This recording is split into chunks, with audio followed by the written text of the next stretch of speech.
Wala ng buhay nang matagpuan sa loob ng kanilang bahay sa Valenzuela ang mag-inang ikinubli pa sa kumot at ilalim ng kama.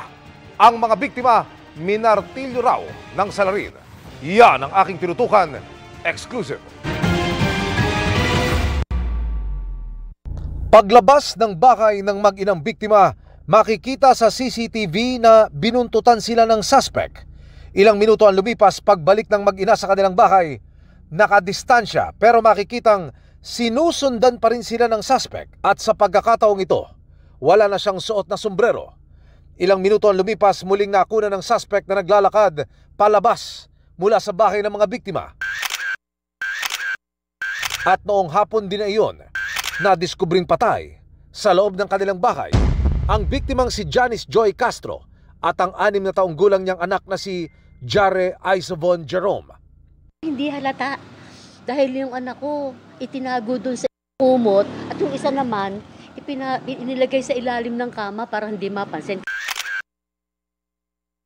Batay sa autopsy, basag ang bungo ni Janice, gayon din ang kanyang anak matapos martilyuhin ng suspect. Hustisya ang sigaw ng pamilya ni Janice ngayon. Pinalurang martilyo. Sobrang hirap ang inabot ng anak ko eh.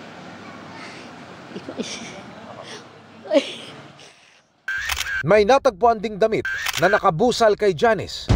Ang suspect, kinilalang si Michael Francisco na nakilala ng mga testigo. Base sa investigasyon kaibigan ng asawa ng biktima na nakakulong daw ngayon. Iniimbestigahan pa ng pulisya ang motibo ng pamamaslang pero isa sa sinisilip ang droga. Kinasuhan na siya ng 2 counts ng murder. Nananatili siyang at large ngayon. Yung asawa ng biktima, barkada yung suspect natin.